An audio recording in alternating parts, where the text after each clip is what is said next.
Bueno, pues nuestra invitada el día de hoy, además de ser comisionada ciudadana del Instituto de Transparencia de la Ciudad de México y una excelente compañera en su momento que me dio muchísimo gusto y es un honor haber coincidido contigo en el Pleno y ahora coincidir nuevamente en otros escenarios que tanto nos gustan.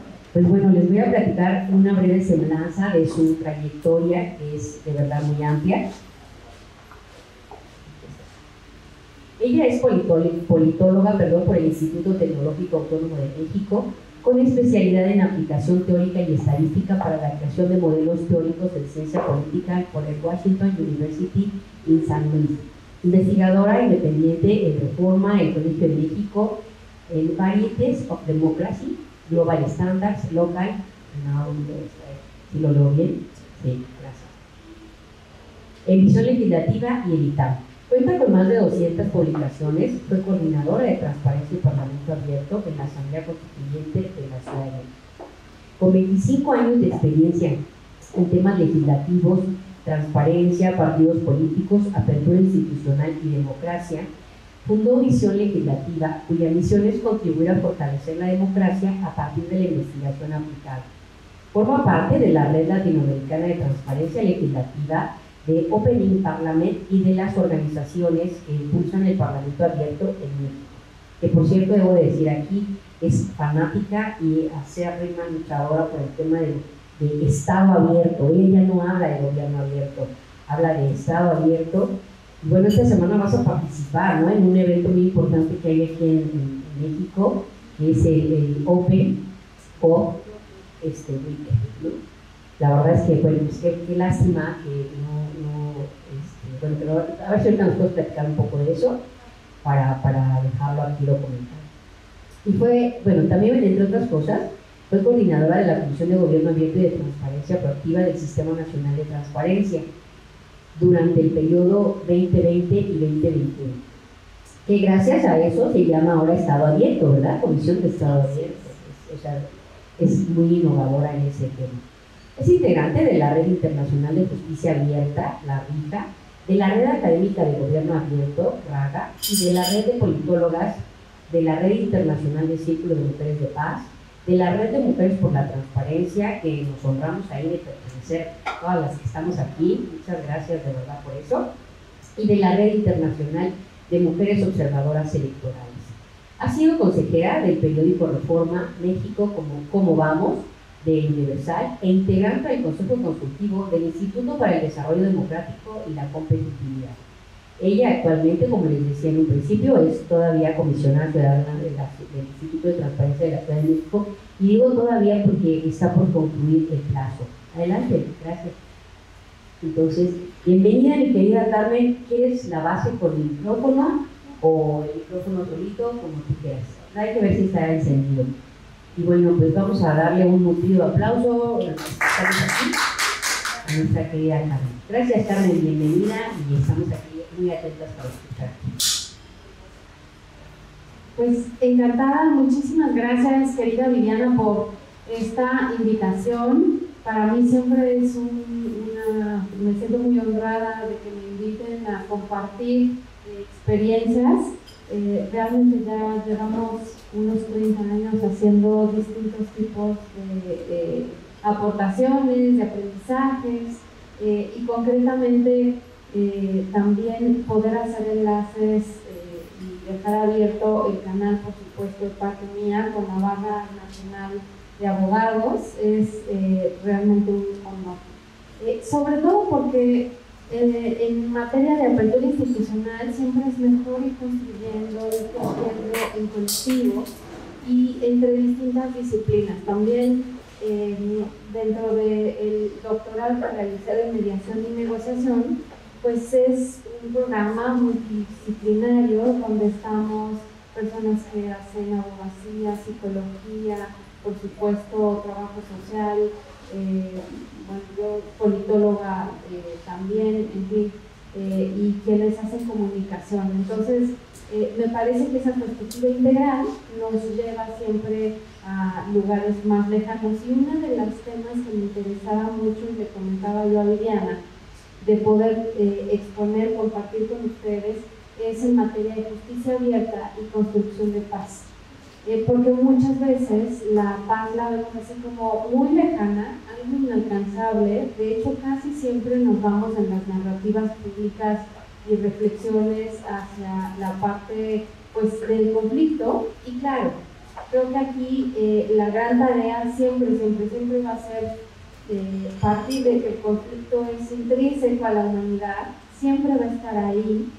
La idea de poder construir culturas pacificadoras y tener hábitos de diálogo, de construcción de acuerdos, nos va a permitir que esos conflictos que enfrentamos, la forma de llegar a acuerdos y de resolverlos, nos deje mucho más fortalecidas que destruidas.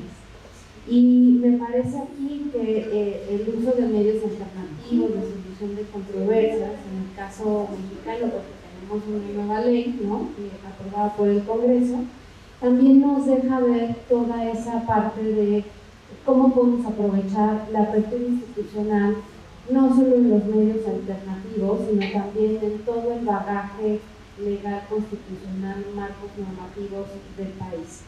Incluso en esta nueva ley de los MAS hay un apartadito que habla de justicia abierta y por ahí lo dejaron establecido, y me queda claro que hay todo un área de oportunidad por poder compartir qué es esto de apertura institucional, cómo se forma, cómo se puede impactar, no solo en materia de los gobiernos, de los ejecutivos, de los parlamentos, de los legislativos, sino también en el ámbito de justicia. Y a mí me gusta mucho hablar de un ámbito amplio, de un espectro amplio de justicia, que no impacte exclusivamente al sector judicial, sino también a quienes administran, procuran, hacen investigación y quienes tienen resoluciones semijurisdiccionales en otros carriles de derechos humanos. Porque al final, ante todas esas instituciones, se acerca la sociedad para buscar la solución de un conflicto. Sé, por supuesto, que esta perspectiva es disruptiva. No obstante, me parece que en términos de poder apropiarnos de las soluciones de conflictos en un espectro amplio, que insisto, escapa exclusivamente a los poderes judiciales, podemos ir compartiendo muchas veces al momento de hablar, incluso la forma de enfrentar los problemas que tenemos en el caso de ir resolviendo expedientes, en fin, casos. Nos damos cuenta que hay más factores en común, pese a que cada materia en particular, el derecho, pues tiene su propia lógica y, por supuesto, código y normativo.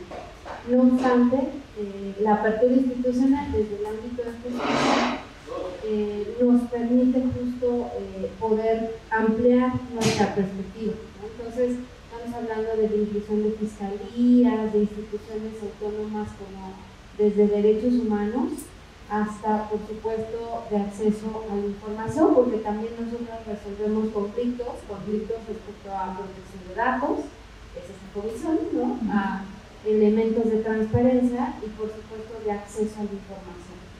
Entonces, a mí me gusta siempre hablar de 5 elementos de apertura institucional, porque es el que nos permite tener el parámetro de qué vamos a aplicar, o sea, cómo se describe. Entonces, estamos hablando que requerimos participación y comprensión, es decir, tener una conversación con la sociedad o con quien tenga justo que presente un conflicto a resolver. Y la parte de co-creación es este diálogo de cómo conversamos, cómo resolvemos, cuál va a ser nuestro criterio para tomar los elementos de la persona que se acerca para solucionar su problemática, o bien tener esta parte de compartir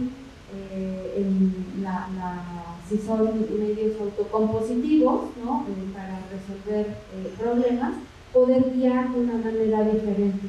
Entonces, esta parte de participación y co-creación es fundamental. A mí me gusta siempre señalar que es como un baile entre la sociedad y las instituciones, y prácticamente en cualquier momento de gestiones, de prestación de servicios, de atención en juzgados cívicos, o sea, en todo tenemos una conversación, personas servidoras públicas y sociedad.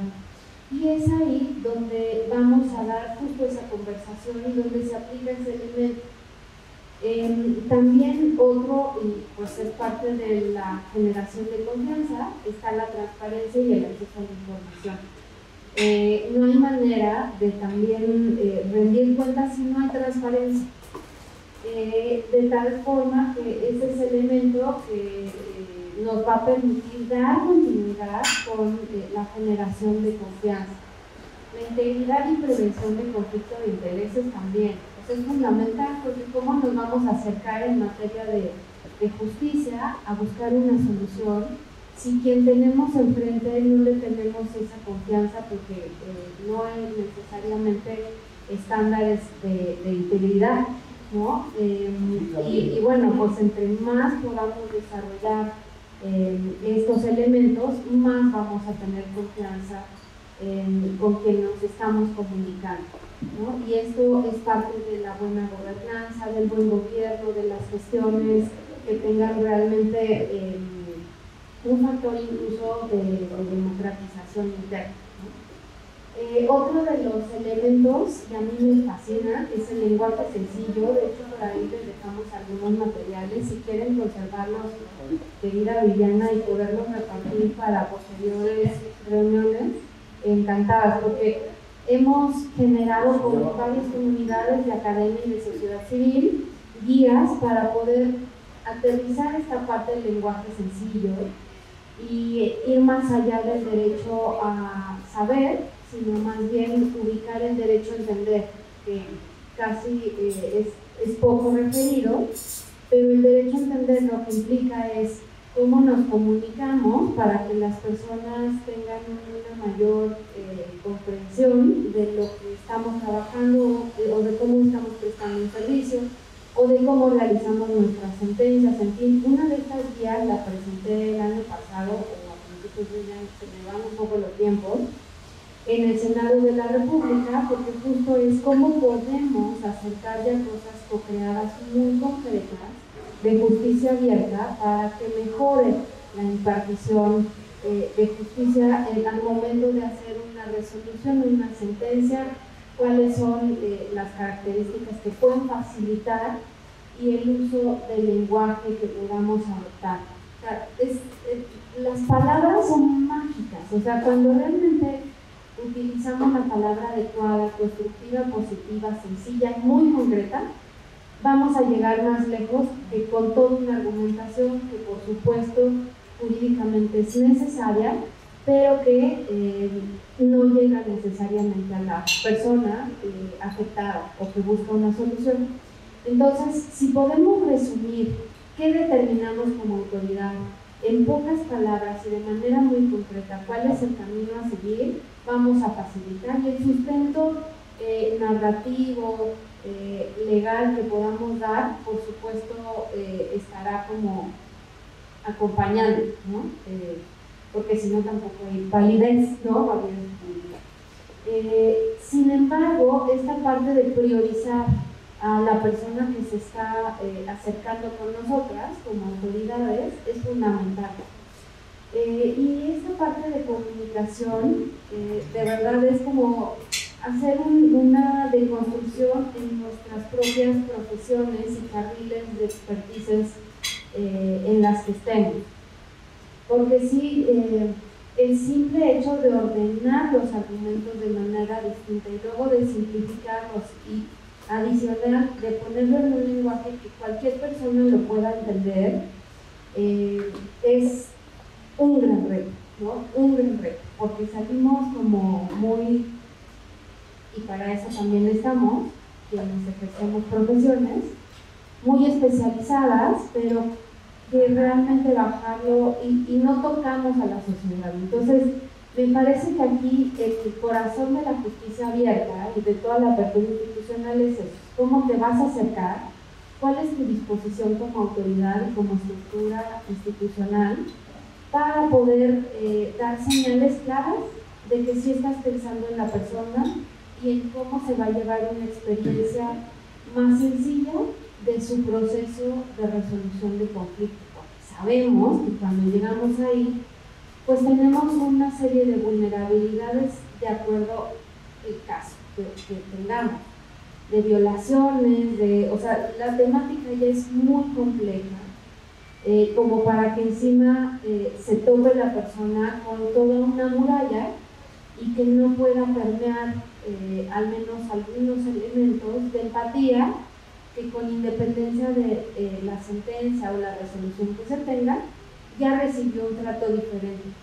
Ya tuvo una comunicación que en materia de justicia es muy complejo dar, y necesitamos casi siempre alguien que intermedie, que es la persona que representa, abogada, en fin, y qué tal si podemos incluso ahorrar tiempo en el camino, ¿no? Por facilidad del lenguaje. Entonces, esta parte de qué tanto utilizamos esos 5 elementos es fundamental. Y tenemos, les comparto, pues sí, varias guías de lenguaje sencillo, de accesibilidad incluso de portales.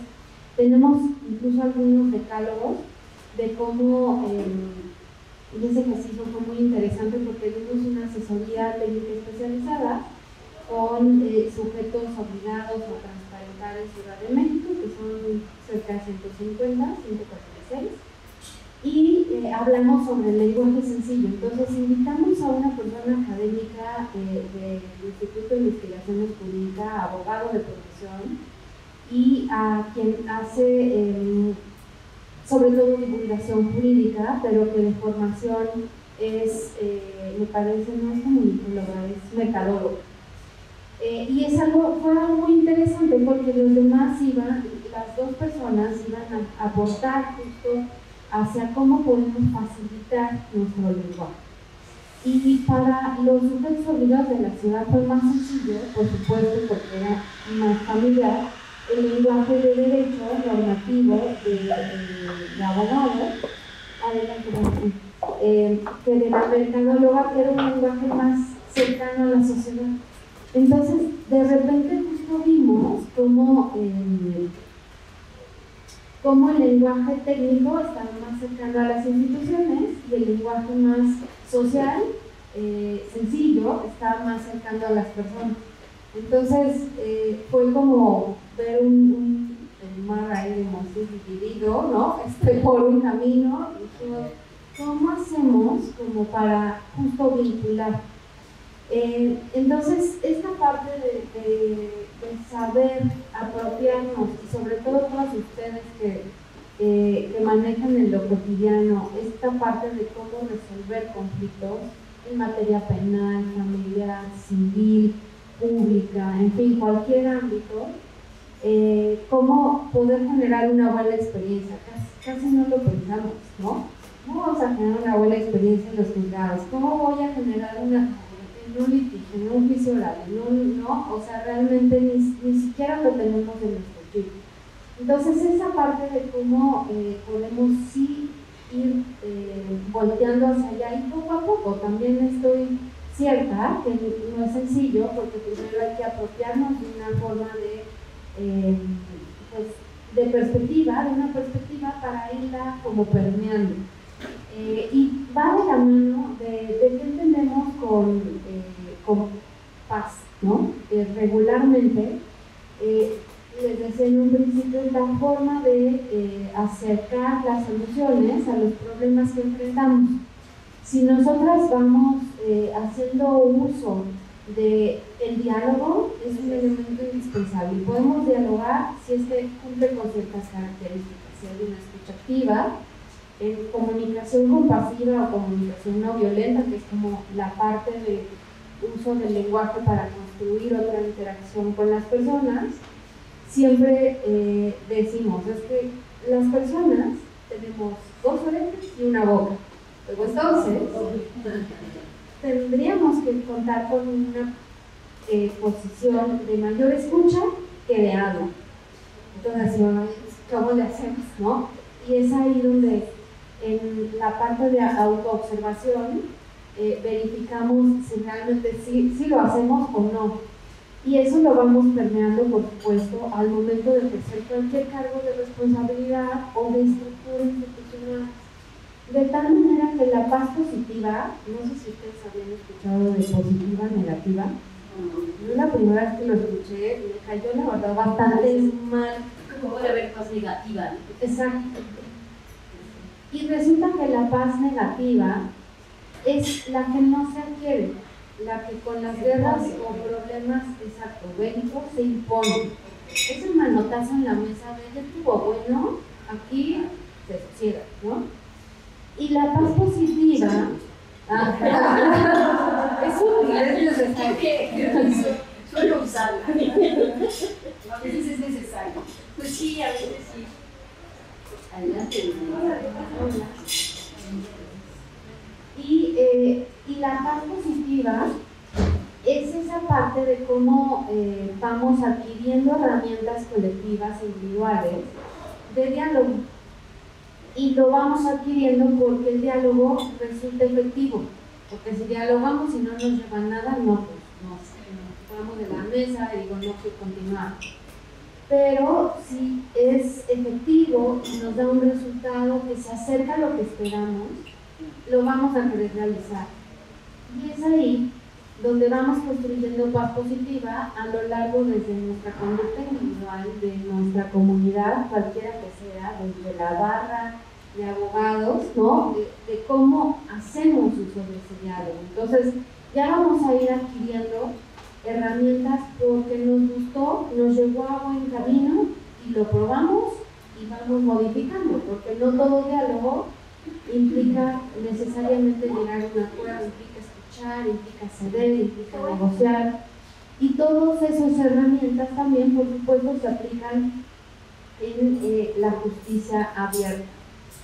Y uno de los 5 elementos que también están presentes en la apertura institucional es la memoria y el archivo, porque no hay manera, de manera institucional, de considerar generar una replicabilidad a través del tiempo si no tenemos una memoria, si no tenemos una documental, un archivo que permite a través de las distintas gestiones poder pasar o dejar un legado. Entonces, muchas veces nos quedamos en ya logramos el objetivo, el resultado, next, y deshacemos la memoria y no conversamos de lo que sí funcionó, de lo que no, y entonces no hay un aprendizaje institucional y no hay una construcción profunda de justo las instituciones. Las instituciones van más allá de quienes la integran, y Viviana, pues te tocó por supuesto muchas experiencias a lo largo de tu vida profesional, pero sabemos que las instituciones no las manejan solamente una o dos personas, necesitas toda una estructura, un colegiado en su caso, y un acompañamiento de contrapeso y de observar una corresponsabilidad institucional, de tal manera que el poder reforzar con una documental es indispensable. Y en materia pues, de acceso a la información, de transparencia y protección de datos, si no hay documentos, pues está mucho más hay una inexistencia. Y no se puede construir paz y justicia cuando no hay documentos, y tenemos ejemplos muy palpables, ¿no? Por ejemplo, vámonos a movimientos estudiantiles como el 68, que no es que no hubiera memoria, ¿no? Sino sobre el tiempo esa memoria, al menos documental, se fue perdiendo, ¿no? Y se ha ido rescatando, pero al irse perdiendo también esa memoria documental, se va perdiendo esa justicia, porque no hay manera de, vamos, no se quiere, y hay manera, pero no se quiere construir esto para lograr una justicia, y obviamente no se construye paz, y con el tiempo estos movimientos van generando resentimiento social y se van juntando otros movimientos a ese resentimiento social, que se dio en un momento que no hubo esa justicia esperada y sobre la marcha sigue sin haber, ¿no? Entonces no se construye todo eso. Por eso se habla de memoria y verdad y habla de una cosa, pero bueno, tú sabes más sobre eso. No, pero al contrario, me parece que el ejemplo que dio Viviana fue realmente bueno, porque no solo tenemos la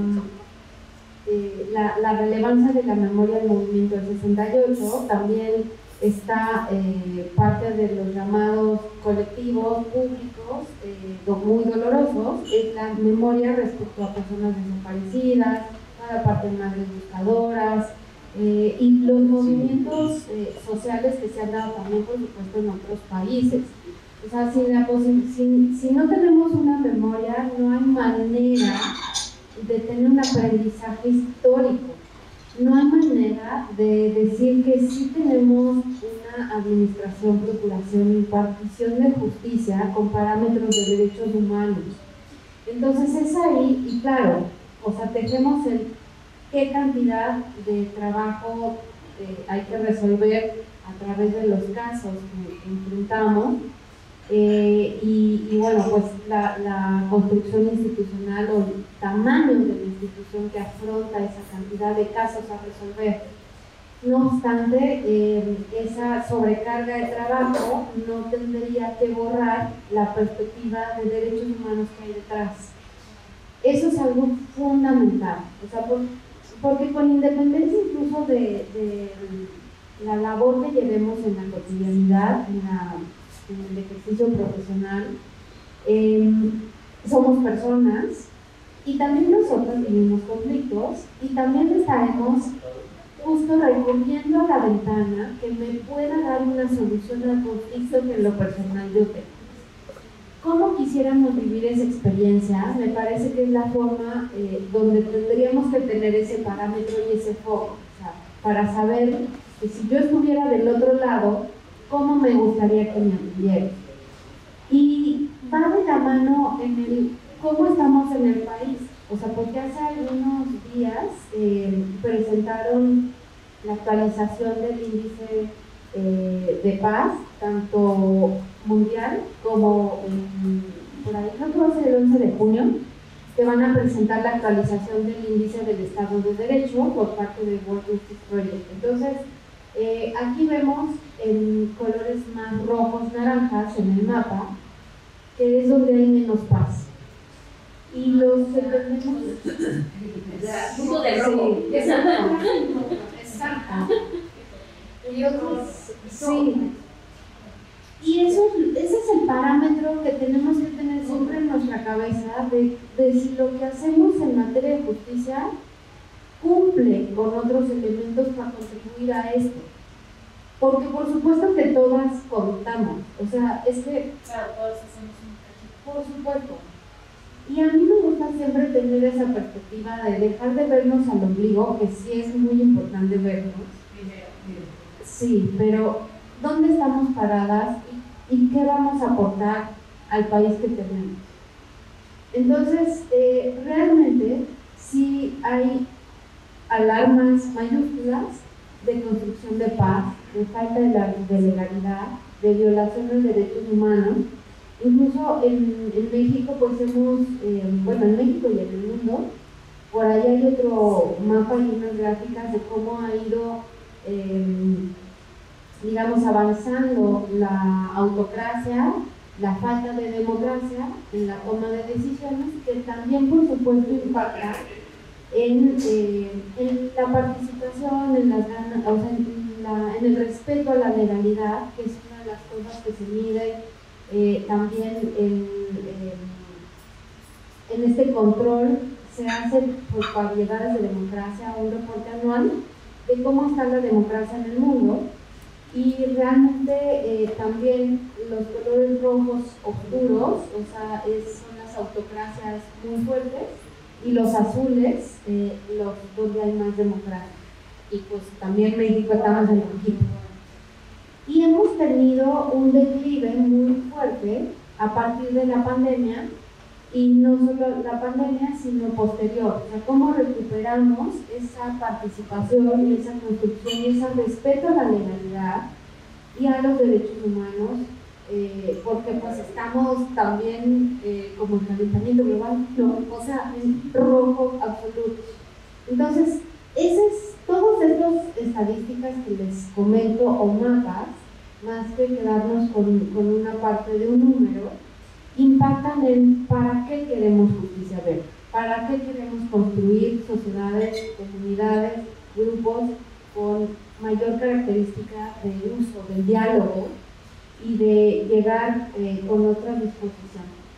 Y también tenemos pues caídas respectivas en materia, hay una métrica de justicia abierta que se hizo el año pasado, también del Colegio de México con el INAI, y participó el CIDE, no el CIDE, perdón, la Universidad Autónoma de Guadalajara, que la red de revisión de cuentas se fue a la Universidad de Guadalajara, dejó de estar en el CIDE y se fue a la universidad, también por esta falta de respeto, de respeto a la libertad de cátedra y de estas líneas de autocracia que se han ido vertiendo incluso por supuesto en el sector académico, y entonces el grupo de académicos responsables de rendición de cuentas, de combate a corrupción, se ha ido migrando tanto al Colegio de México como a la Universidad Autónoma de Guadalajara, quienes estaban en el CID.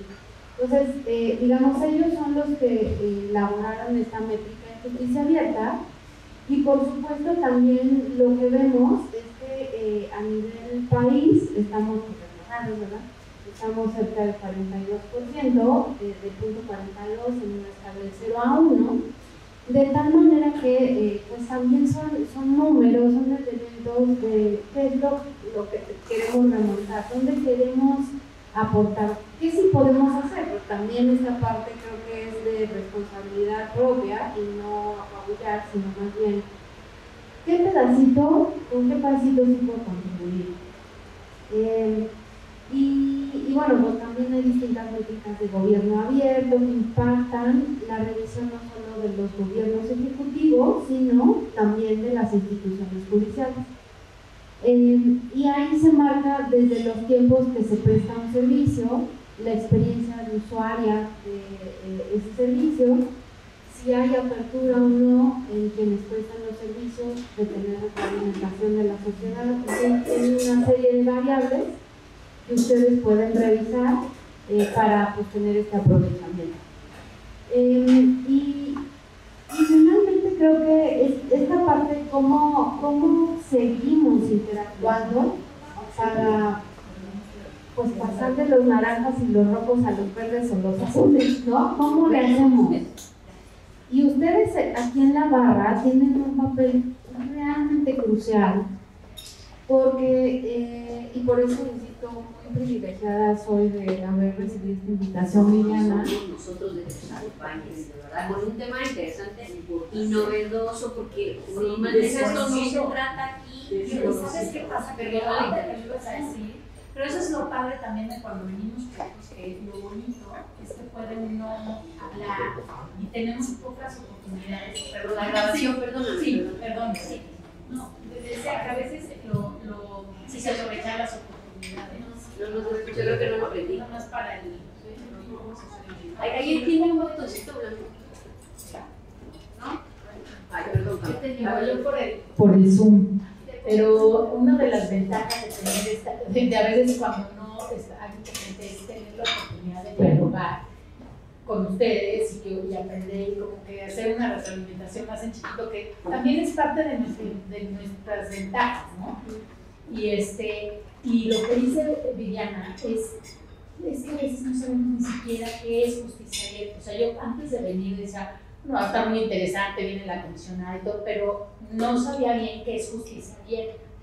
Y ahora que lo veo y que lo veo, claro, justicia abierta es cumplir con todos estos parámetros que son esenciales para los derechos humanos, pero yo creo que muchísima gente no sabíamos qué es ese concepto, ¿no?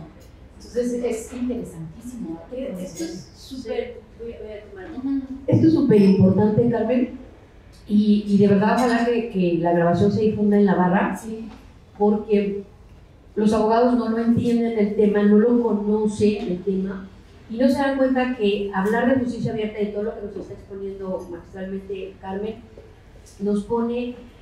implica que el trabajo de ustedes como abogados sea más fácil, ¿sí? Que no tengan que estarse peleando todos los días, que realmente tengan que litigar, pero no pelearse contra un sistema, contra una metodología que se niega muchas veces a abrirse. Y mira que nosotras tenemos años de trabajar de este lado de la justicia, ¿no? O sea, yo nunca he litigado, bueno, sí he litigado, pero realmente me he dedicado 25 años de mis 30 y tantos de servicio público, trabajé en tribunales, haciendo sentencias. Y ahora entiendo, precisamente por ese trabajo, ahora entiendo que esto es de verdad una herramienta, es esencial, porque nos abriría una manera de resolver mejor los conflictos en esa construcción de paz, ¿no? Porque el litigio se vuelve una guerra que si estos mecanismos funcionan, no debería de ser así. Realmente sería una adecuada defensa con todos los principios de esa defensa, con todos los mecanismos que deberían estar puestos y que desafortunadamente seguimos negándonos a hacerlo. El tema del lenguaje sencillo, el tema de la documentación, para que tú recabes pruebas, te peleas con los archivos, te peleas porque te la ocultaron, te peleas porque X, ¿no? El lenguaje sencillo, o sea, te avientan unas sentencias de 300 hojas, no más, esas cajas, y uno ha pensado que el tema de litigar es llenar, entre más choncho es el expediente, más trabajaste. No, la justicia abierta te dice que puede ser un expediente de este tamaño, pero que puede ser un asunto importantísimo que haya recibido una justicia transparente con todas las métricas establecidas, ¿no? Por eso, pues estamos en muy malos lugares, ¿no? Y qué bueno que agarré el micrófono y lo hice a propósito para que te pudieras consultar. Prosigue. Yo quería hacer una pregunta. Hola, yo quiero hacer una pregunta. Me parece interesante el tema de la solución de conflictos, porque sí que lo hemos visto en diferentes ámbitos, ya en la práctica, en materia civil, familiar, administrativa, penal. Pero a mí quisiera preguntarte cuál es tu opinión en relación a la solución de conflictos, pero en el ámbito de la responsabilidad de los servidores públicos. Porque claro, ahí no se persigue, como en las otras materias, un tema de interés privado donde las partes pueden llegar a un punto medio, ¿no? Y establecer un mecanismo para solucionar el conflicto, sino en este tema de la responsabilidad de los servicios públicos está en juego el tema del interés público, donde lo que persigue justamente el Estado es sancionar al servidor público infractor por haber vulnerado alguna normativa, ¿no? Ahí, ¿cómo podría entrar la solución de conflictos? Hay donde más justicia abierta de la vida. Esta parte de cómo resolver conflictos en el servicio público, o sea, sí implican otras, digamos, costos, porque en efecto puede haber daño patrimonial, puede haber presuntos actos de corrupción, y por supuesto también creo que aquí la justicia abierta tendría que aplicarse sobre todo con el estándar o el elemento de transparencia y rendición de cuentas. En acceso a la información, en Ciudad de México hemos tenido la experiencia que han pedido estadísticas sobre sanciones en el servicio público, y al principio pues no las tengo. Nosotros hemos resuelto recursos sobre pues entrega de información, como no los vas a tener, ¿no? Sí, y en ese sentido sí implica visibilizar ese tipo de estadísticas, incluso no solo las estadísticas, sino los procesos que se pueden llegar a iniciar, las denuncias que se pueden llegar a iniciar, porque muy pocas personas conocen de la ley de responsabilidad del servicio público. Incluso en periodismo de investigación o en sociedad civil.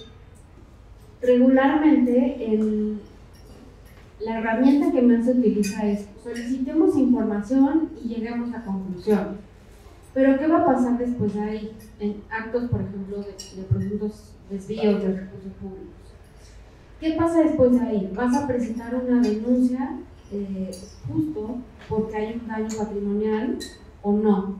Entonces, en ese carril para visibilizar que esa herramienta pública existe, la justicia abierta se pone para, digamos, como una herramienta para poder comunicar que ese servicio existe, que esa herramienta está, que la puedes utilizar.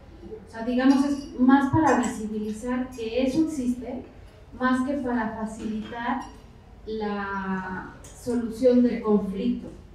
Porque ahí entra, por supuesto, el carril penal.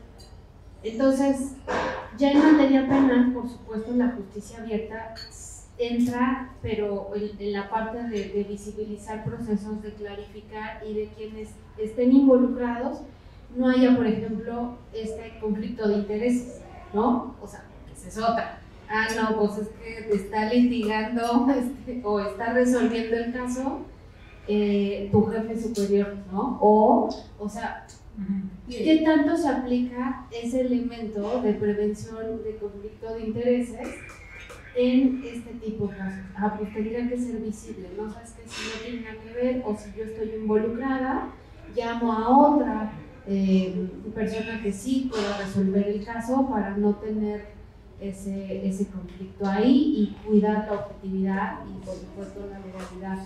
Entonces, me parece que cada uno de los casos que pudiéramos llegar a tener en mente, no hay manera de que no se apliquen esos 5 elementos. ¿Quieres decir? Sí.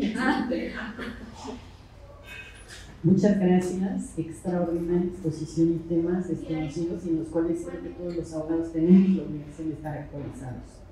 Igual que Carmen, desconocía, había oído de justicia abierta, pero desconocía exactamente lo que es y cómo la podemos aplicar. Ahorita que la buena preguntaba de los servidores públicos, digo, transparencia debe de haber, no la dan. Hay un registro de servidores públicos sancionados que es público, que lo puede consultar cualquier persona, pero no está actualizada.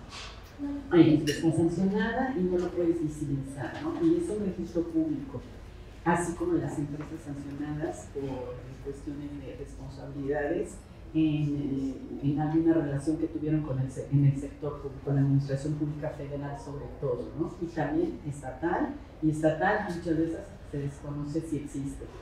La rendición de cuentas, pues bueno, creo que todo servidor público estamos obligados a rendir cuentas.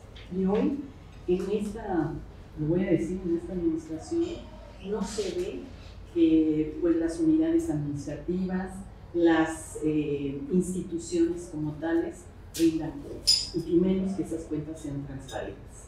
Es muy difícil hoy ver cumplir todos estos principios, estas obligaciones que tenemos, que primero logró mucho entenderlas, imponerlas, llevarlas a cabo, y hoy no las veo. Yo que trabajo en el sector público no las veo.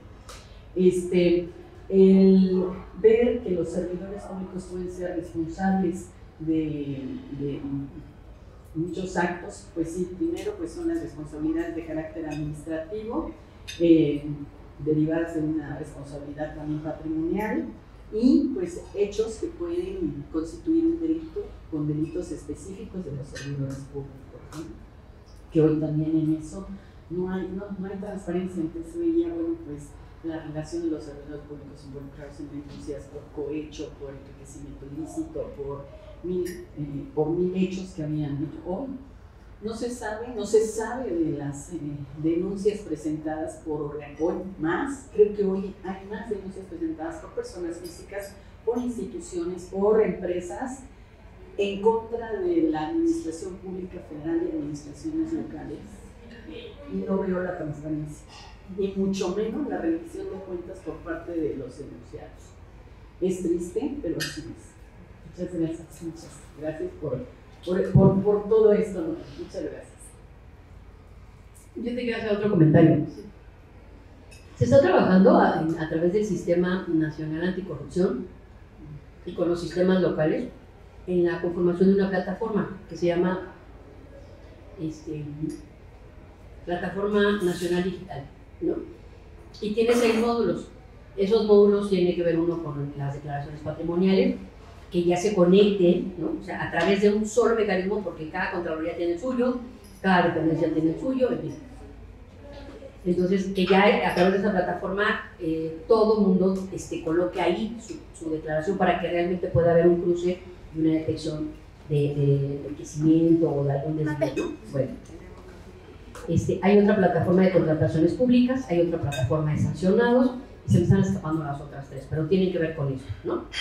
Bueno, déjenme decirles que en la mesa, para poder diseñar esto, una de las cosas que se debate es qué información se hace pública y qué información no. Obviamente me queda claro que los datos personales tienen un tratamiento muy puntual y los servidores públicos tienen derecho también a la protección de sus datos, pero en determinados casos también hay que ser transparente, ¿no? Porque esta plataforma tiene que hacer eso, transparentar y generar este tema de apertura, ¿sí? ¿Por qué estás construyendo una plataforma en un sistema como este? ¿Por qué quieres esto? Una apertura que además se advierta todo un tema de resolución, entre otras cosas, los parámetros para resolución en los casos de servidores públicos o de personas involucradas que reciben recursos públicos o que ejercen recursos públicos, y también construir todo un andamiaje que te permite esa apertura para, a su vez, ir abatiendo la corrupción, ¿no? Queda claro que no es la solución, es una herramienta que permite abatir o combatir esa corrupción a través de un ejercicio de apertura.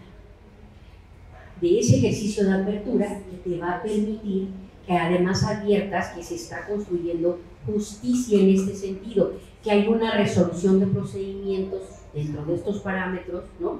Y que hay otra serie de parámetros que se están construyendo para lograr eso. En el caso, por ejemplo, del servicio público, en la construcción de esta herramienta. Pero igual hay otras. Todo lo que está construyendo el mismo Poder Judicial. Yo me atrevo a decir, en el caso de justicia abierta, me atrevo a decir que los poderes judiciales son los menos corruptos. Y lo digo con conocimiento de causa, porque he visto y he analizado a través de los temas de rendición de cuentas y transparencia, hemos analizado que los poderes más opacos son los legislativos. Pues claro, ellos hacen las normas. Así, perdónenme, yo creo que por eso no he llegado a otro lado, porque he tirado mucho al legislativo. Perdón, también los menos corruptos, los autónomos. Sí, los menos corruptos son los autónomos porque tienen una serie de reglas más abiertas para poder generar su quehacer, ¿no? El que le sigue es el ejecutivo y el último es el judicial y obviamente los autónomos, como acertadamente nos dice nuestra amiga Hilda.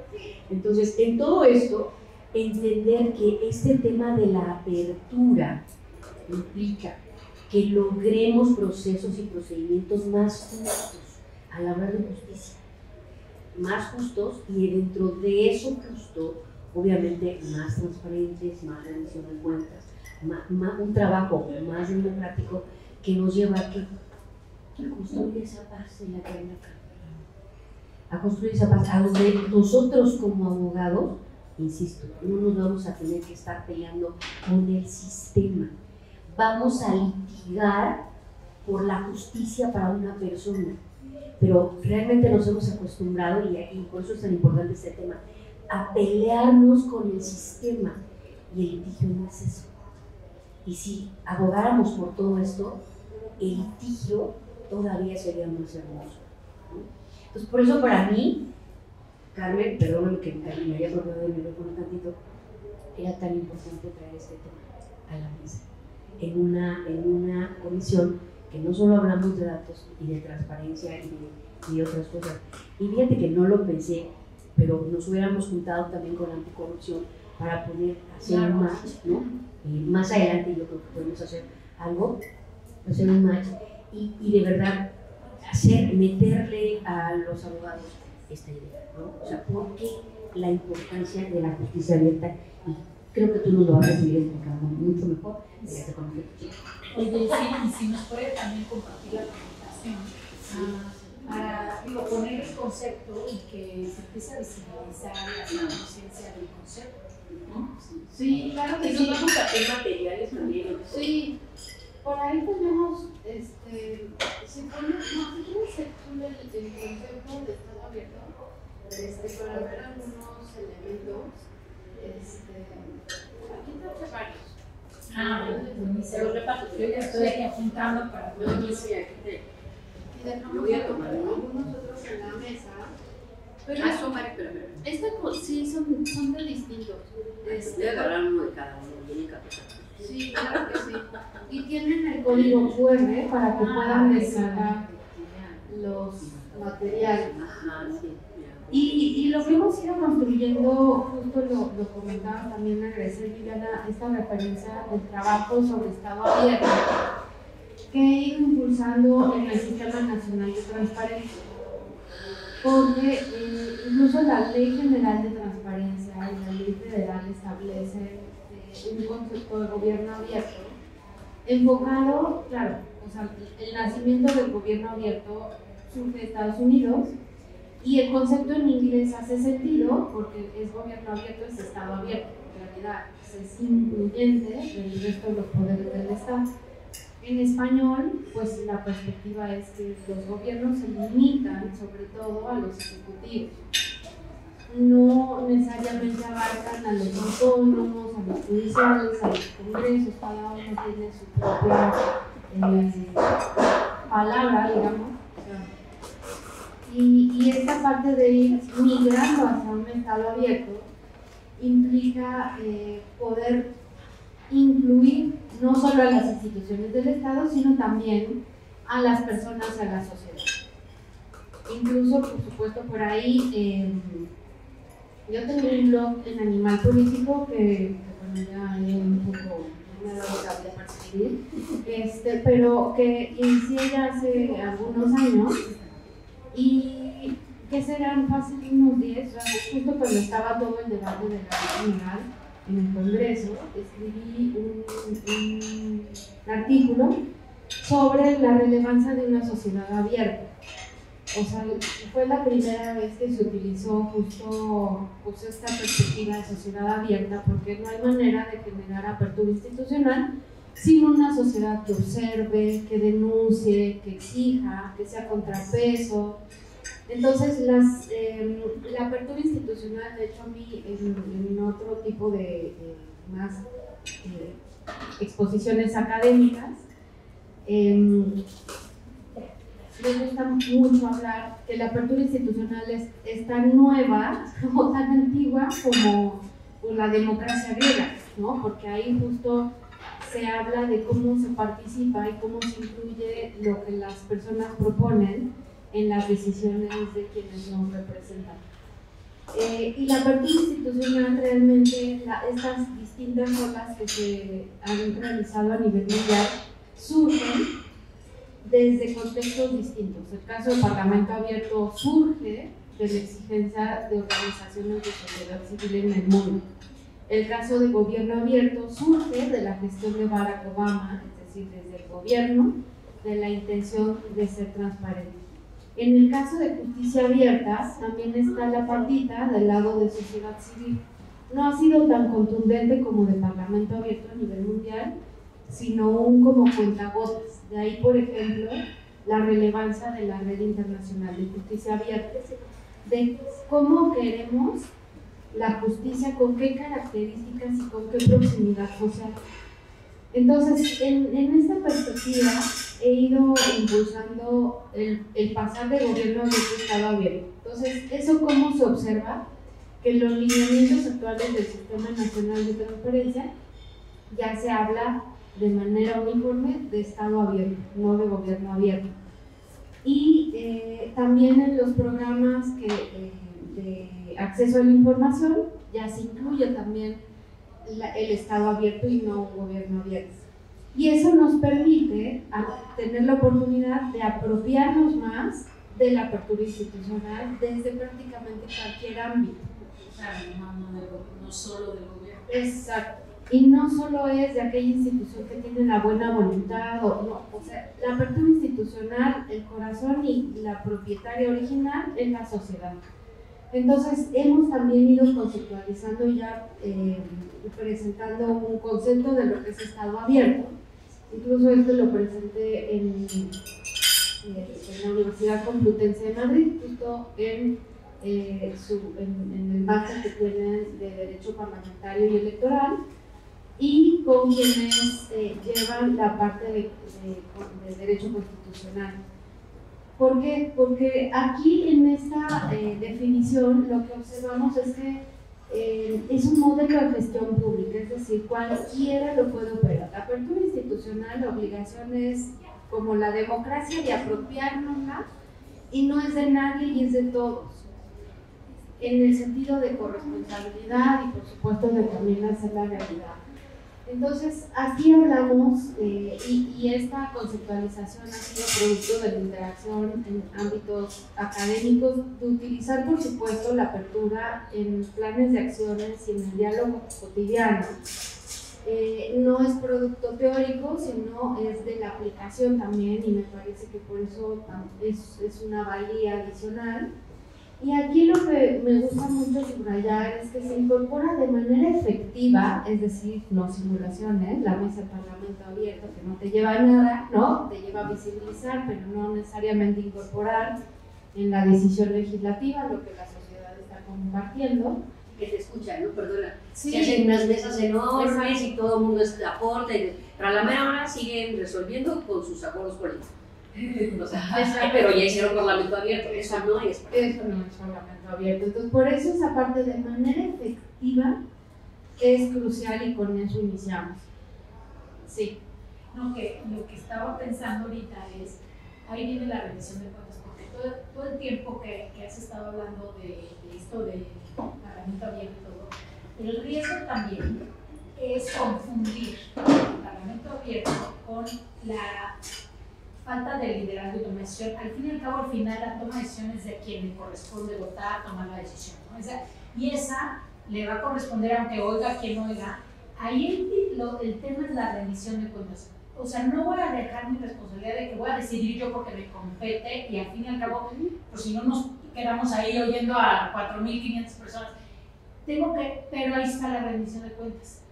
Yo mi decisión la voy a defender, o sea, y voy a tener que fundar y motivar por qué la tomé, y ahí viene lo de la rendición. O sea, está como ligado, te escucho y todo, pero si creo que tu opinión no es la mejor para la colectividad, asumo, porque como que me da la impresión de que se confunde con que vamos a decidir todos. No, va a decidir el que tiene la competencia y la facultad de decidir, después rendirá cuentas.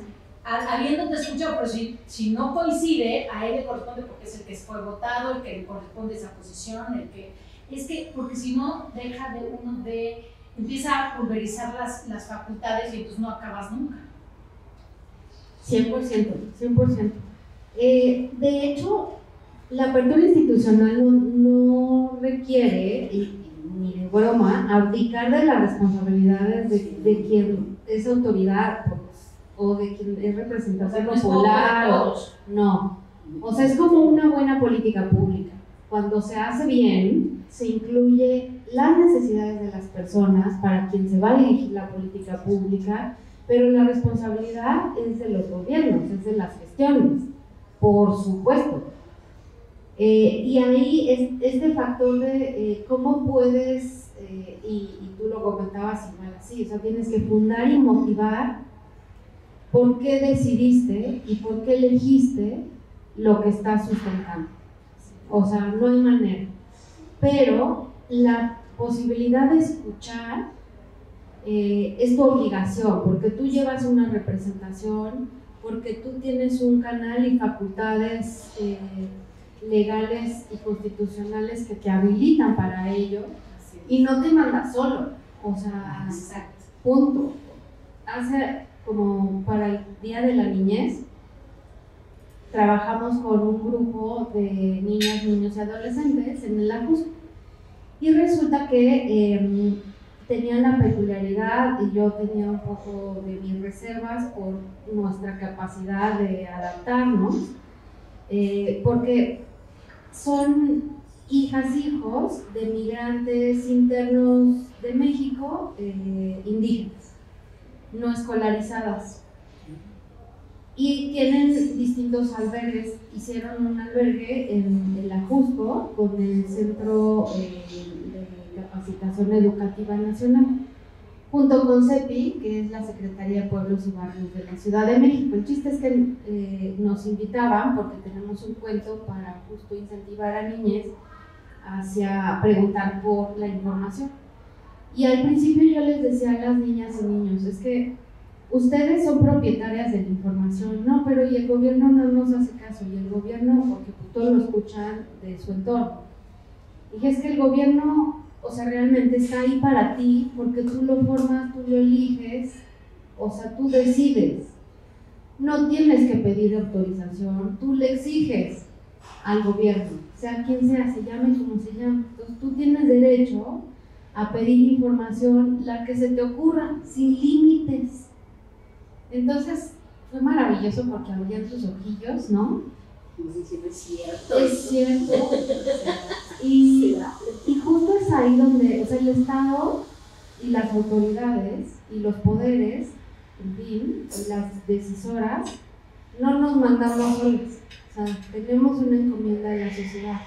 Por eso la relevancia justo de hablar de Estado abierto y no de gobierno abierto. Y por eso la necesidad de justo tomar opiniones, aspiraciones, propuestas e intereses de las personas que buscan incidir en las decisiones de las autoridades, pero ahí claramente es las decisiones de las autoridades. Entonces por eso está conceptualizado, por supuesto, así, ¿no? En cual la sociedad participa activamente en cualquiera de las etapas del proceso. Eso es súper importante, porque aquí también nos hemos topado desde las redes internacionales y titulares de secretarías, en fin, donde nos dicen, bueno, vamos, o donde lo hacemos de facto, tomémonos la foto y hagamos el gran plan. Está muy bien, pero necesito operar. Si no lo podemos operar, entonces nos quedaremos en una maravillosa primera plana de medios de comunicación, pero no nos va a permear una cultura de participación, de apertura, no va a llegar lejos, porque necesitamos justo ver que en cualquier parte del proceso que se tenga de prestar un servicio, de tomar una decisión, que incluyamos a la sociedad. Entonces, eso es crucial e insisto, se puede aplicar prácticamente para cualquier, ¿no? ¿A través de qué mecanismos? Bueno, de diálogo, co-creación, colaboración, actores públicos, incluyan elementos, los 5 que ya les comenté. Porque también se ha referido a nivel mundial de 4 patitas. A mí me gusta hablar de 5 porque nadie hace caso en la memoria del archivo. Y para mí las 5 patitas son indispensables que estén al mismo tiempo, porque hay muy buenos ejercicios de apertura institucional que no tienen una replicabilidad porque no se documentó. Entonces, o sea, aquí me parece que todos los materiales que les compartimos, de algunos casos que tenemos en línea, en el Info de la Ciudad de México, van a poder revisar que cada uno de ellos fueron producto de co-creación entre redes internacionales, instituciones públicas, locales, nacionales, federales, sociedad civil, por supuesto, el sector académico y el sector privado, porque siempre tenemos esta oportunidad de aprovechar la inteligencia colectiva. Y por eso me da mucho gusto que se les hayan ocurrido varias cosas ahí en esta conversación, porque la idea es que se apropien de eso para que ustedes la lleven pues a sitios que quizá no han llegado, que nos inviten y nos compartan lo que, dónde están y cómo lo han utilizado, y doy digo, un contexto que a mí me gusta mucho, porque en neurociencias, no sé si estén familiarizadas con ellas, pero la idea de poder construir nuestro cerebro a través del uso del lenguaje también es muy potencializador. y el cómo utilizamos las palabras y cómo hacemos una sentencia o hacemos el uso de la voz en cualquier oportunidad que tenemos de compartir, es que cuando utilizamos el lenguaje que construye, que es positivo, nuestro cerebro regenera neuronas. Entonces, no solamente es un beneficio de democracia, de innovar y también de impulsar legalidad de una manera diferente y de acercarnos a las personas, sino también tenemos el beneficio personal y colectivo de cuando hablamos con un lenguaje sencillo, concreto, positivo, constructivo, nuestras neuronas del cerebro se van a ver muy agradecidas. Entonces creo que es un ganar-ganar por todos lados, haciéndonos responsables de cómo, no solo cómo decidimos, si volteamos a la sociedad para tomar una decisión, si la sustentamos o no, y cómo lo decimos, ¿no? Entonces, me parece que cerrar ese ciclo es lo que brinda, claro, es mi perspectiva particular de apertura institucional. Si ustedes escuchan a parte de la comunidad de apertura que somos, lo van a ver, pues cada una la vemos de manera distinta. O sea, esto ha sido también producto de 30 años de trabajo en distintos ámbitos, legislativo, ejecutivo, por supuesto, sobre todo federal, y bueno, ahora en el autónomo, pero pues en medios y también en sociedad civil, de tal manera que, y el ámbito académico me gusta mucho, pero no me gusta como quedarme ahí, porque siempre hay que aplicarlo y probarlo. Y estos materiales han sido co-creados con esta perspectiva y con esta lógica. O sea, si ustedes quieren buscar cómo se hizo la guía van a haber mesas ahí de discusión, de votación y cómo hacemos, tenemos métodos, todo realmente es un bien público, de tal manera que se puede aprovechar. Y termino comentando, esta es la semana del Open Go Week, ¿no? Que a nivel mundial lo que se hace es visibilizar los esfuerzos de apertura y está enfocado sobre todo al ámbito de justicia esta semana. Entonces, si ustedes en redes sociales, sobre todo en X, buscan hashtag OpenGovWeek, les va a salir todo lo que hay de las distintas iniciativas en otros países, con herramientas bien interesantes. Y si tiene el foco en justicia, pues todavía está más oportuno para todos ustedes. Así que, pues nada, que muchas gracias y que quedo aquí atenta. Gracias. Pues muchas gracias, Carmen, y qué oportuno además que fuera en el marco del Open. Ajá. No lo habíamos planeado, no lo planeamos así. Coincidieron las fechas y la verdad es muy interesante. Ojalá en redes, y hacemos un llamado respetuoso a todos los que vean esta grabación para que se metan a revisar este tema y que, bueno, pues a darse cuenta de la oportunidad y de la ventana que implica para realmente comenzar a ser más participativos, ¿no? Además, en un momento en el que se está llamando a la participación, que no solo puede ser a través del voto, ¿no? La participación ciudadana es muy importante, y yo solo traigo a colación mi clase más elemental de teoría del Estado, que fue donde nos hablaron de los elementos del Estado, ¿no? Y en los elementos del Estado es territorio, población y gobierno.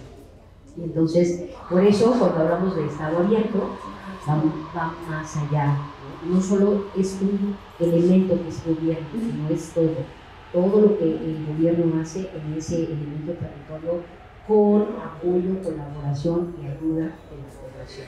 Por eso va más allá, donde efectivamente los tomadores de decisiones seguirán tomándolas, pero no sobre las rodillas. Tienen que escuchar a la sociedad y tienen que escuchar a ese fragmentado pueblo, que por ahí alguien se enjuaga la boca con ello. Entonces, realmente entender a qué se refiere el tema de la población y lo importante de esto. La verdad es que, bueno, pues le damos las gracias, mi querida Carmen.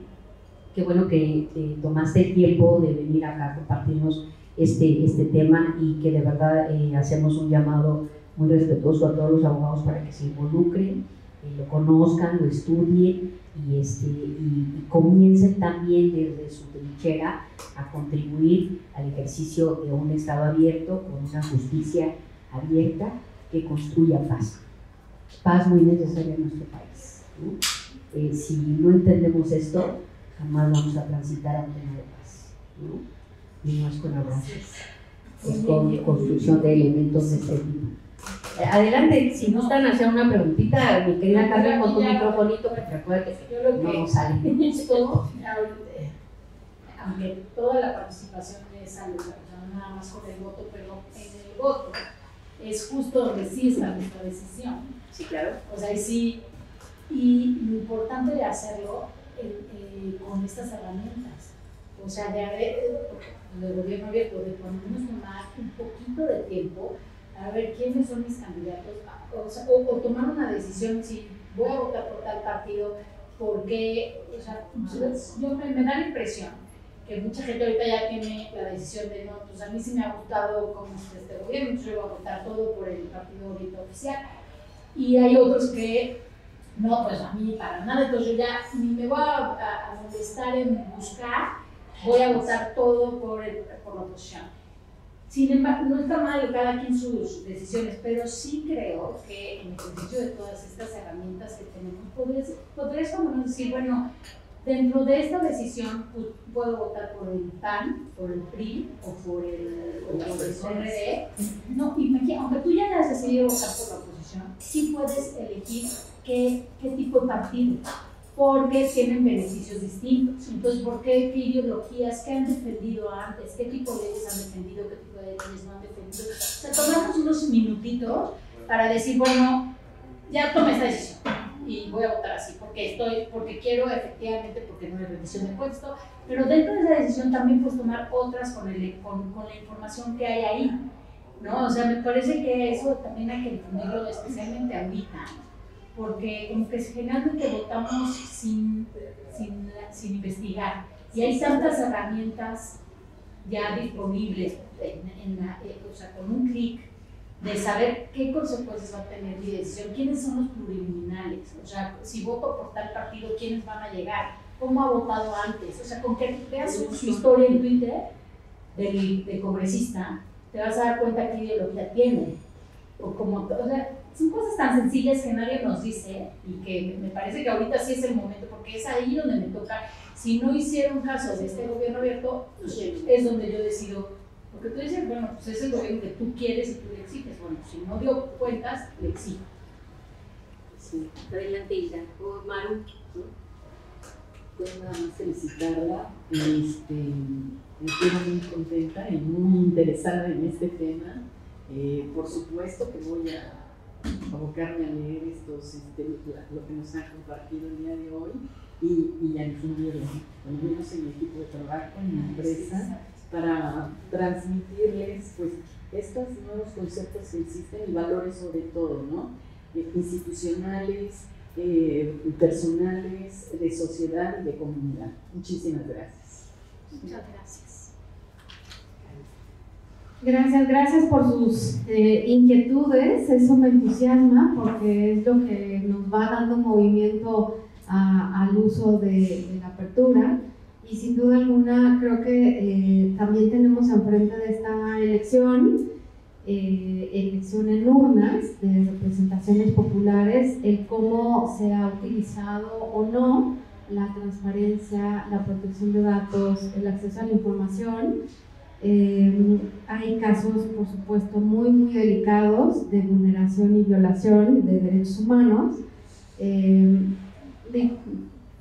Ustedes saben perfectamente los casos coyunturales y los históricos, de tal manera que apropiarnos justo de la exigencia de las leyes, de la Constitución, que tenemos que sea respetuosa de derechos humanos, es indispensable. Y también me parece que un Estado democrático de derecho que va de la mano pues, de construcción de paz, de la apertura institucional, de respeto a la legalidad, es indispensable. Sí, ¿qué México soñamos? ¿Qué México queremos? Que sí Creo que ahí hay que tener como nuestro mantra, porque realmente todos estamos en el mismo barco, así que sí por el voto informado, y no solamente al momento de votar, sino el acompañamiento de las cuestiones es crucial, porque si no, no hay manera de poder exigir cuentas, establecer responsabilidades, tener memoria y derecho a la verdad, es pues indispensable. Así que pues la apertura institucional es una aliada, así que no la suelten. Cuando quieran y cuando necesiten, pues estoy a la orden en cualquier lugar donde me encuentren. Muchas gracias. Muchas gracias a ti, Karen, de verdad. Un tema, te repito, muy interesante, novedoso. Tú recordarás que en un principio yo te decía, el tema del gobierno abierto X, ¿no? Pero ya cuando lo visibilicé, como ella lo expresó, como estaba abierto, con todo lo que implicó, entonces sí ya me atrapó, ¿no? Y dije, no, es que en esto es en lo que hay que trabajar y que realmente todas las herramientas que en nuestra experiencia conocemos en el acceso a la información, la protección de datos, los archivos, la rendición de cuentas, todo el tema anticorrupción, va hacia eso.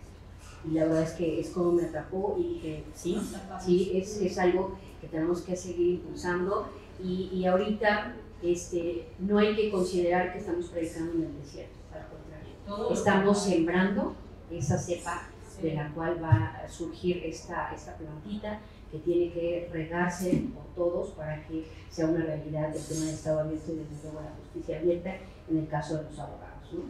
Que nos interesa mucho que el Estado trabaje de esa manera y que se comporte para con nosotros de esa forma. Yo creo que aprender a litigar con esta mentalidad nos ayudaría muchísimo a cambiar muchas estructuras viejas de verdad, que no logran ese acceso a la justicia. Y vuelvo al tema, no hay que pelearnos contra el sistema.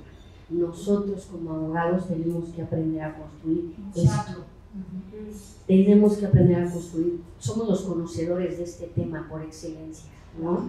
De lo que representa el Estado y sumarle todas estas herramientas para que se convierta en eso, en un Estado abierto y en justicia abierta. De verdad que sería un gran logro para nosotros como abogados aportando, pero desde luego como sociedad todavía sería más porque lograríamos eso que Carmen aquí atinadamente nos ha expuesto, una construcción de paz.